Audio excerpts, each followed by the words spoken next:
Bonjour et bienvenue sur TV78 pour l'entretien politique. Chaque semaine, nous allons à la rencontre des maires des Yvelines. Aujourd'hui, Geoffroy Bax de Kitting est avec nous. Bonjour. Bonjour. Maire du Perret en Yvelines, commune de 7000 habitants, située à 4 km de Rambouillet, commune où vous êtes d'ailleurs né, tout jeune maire, 25 ans. Cela fait de vous le plus jeune maire d'Île-de-France, élu pour la première fois donc cette année, en 2020.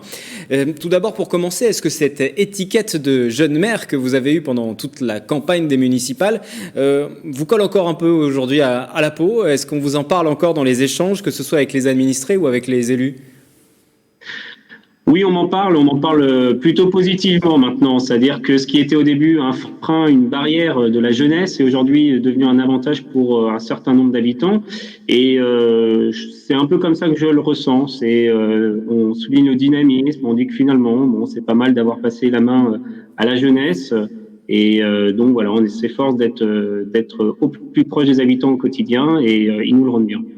Vous avez été élu en juillet dernier, victoire face à la maire d'Hiver-Gauche, Paulette Deschamps, qui elle était en poste depuis 1999. Pendant ces 4-5 premiers mois, quelles ont été vos priorités? Quelle a été sinon votre priorité même? Alors les priorités, je crois qu'il y en a beaucoup en même temps. Il y a eu d'abord la crise sanitaire, évidemment, qui est très rapidement revenue. Donc on s'est efforcé d'être le plus présent auprès des habitants. On a fait beaucoup d'actions par rapport à cette crise sanitaire. Il y a évidemment toute la reprise en main d'une collectivité, la gestion administrative, la gestion des ressources humaines. Alors c'est sûr que c'est pas ce qu'il y a de plus concret vis-à-vis des habitants, mais c'est la réalité. Quand vous arrivez, une équipe, il y a plus d'une centaine d'agents qui travaillent à la mairie, et donc vous avez besoin de créer le lien avec eux, de de trouver une gestion avec eux, une coordination. Donc c'est principalement ce qui est aussi occupé. Ce qui nous a occupé. Et puis il y a aussi toute la mise en œuvre des grands projets que l'on souhaite mettre en œuvre durant ce mandat. Et donc il faut amorcer très vite si on veut les voir se concrétiser durant ce mandat. L'environnement faisait partie de vos priorités pendant la campagne. Concrètement, ça va se traduire comment maintenant dans les actes? Alors la première action, préserver le cadre de vie, préserver notre environnement, je pense que c'est la première des actions écologiques. Je vous l'avais déjà expliqué, l'arrêt du projet de la Perche-Mare, 450 logements qui devaient se construire sur 7 hectares d'espace boisé. Alors on est en discussion aujourd'hui avec le constructeur pour l'arrêter totalement, et donc ça passe par une phase de négociation évidemment. Donc ça, c'est la première de nos actions. Déjà, on a protégé 7 hectares d'espace boisé. Et puis évidemment, il y a un certain nombre d'actions que l'on souhaite mettre en place. L'approvisionnement de nos cantines en produits locaux, bio ou circuits courts. On a déjà mis en place un nouveau marché pour la cantine. Donc on a fortement augmenté la part de bio dans les produits qui sont dans les cantines. Donc pour l'instant, on n'est que la phase... on a mis en place le marché, mais on n'a pas encore attribué le marché. Mais voilà, d'ores et déjà, on a augmenté la demande, supprimé le plastique à usage unique dans les cantines. On est en train de travailler sur la performance énergétique des bâtiments, et auquel cas on répondrait à un appel à projet de l'État. Et puis, on a un certain nombre d'actions comme favoriser la pratique du vélo. Donc, on a un diagnostic sur schéma vélo dans la commune, et on est en train de regarder comment le mettre en place désormais. On va parler aussi de vos autres projets, de l'avenir de cette commune. Peut-être un mot sur le contexte, sur l'actualité aussi entre la crise économique, la crise sanitaire, concrétisation aussi de cette disparition de la taxe d'habitation qui va aussi agiter un petit peu les différents conseils municipaux des communes en ce début d'année. Vous êtes inquiet pour les finances de la commune et sur la mise en place de certains projets ?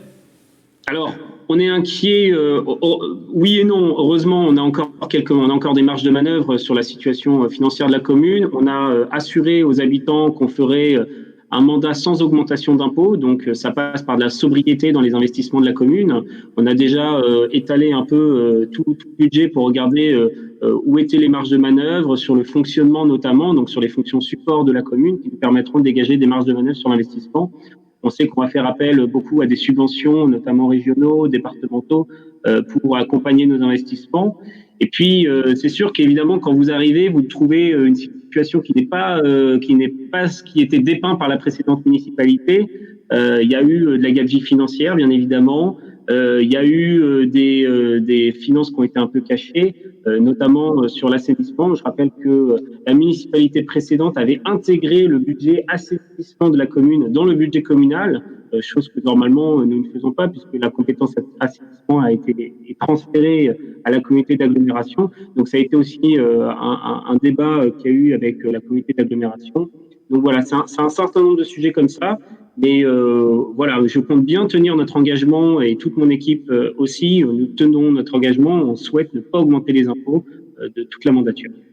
Parmi vos différents engagements, il y avait aussi la volonté de faire revenir aussi et de faire venir tout simplement ces entreprises aussi sur une commune de 7000 habitants. C'est quelquefois un peu plus compliqué de ne pas devenir une ville dortoir justement.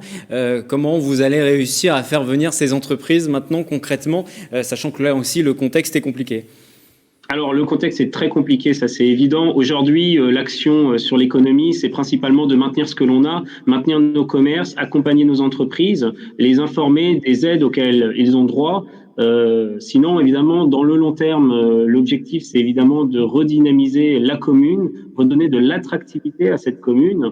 Donc, il y a deux volets, évidemment, les commerces. Donc, c'est pour ça qu'on essaye de donner une nouvelle image au Perret. On a fait un certain nombre d'événements qui ont attiré beaucoup d'habitants et aux alentours, notamment avec les marchés nocturnes. Là, on a fait un village de Noël sur tous les mois de décembre qui fonctionne très bien avec beaucoup d'animation.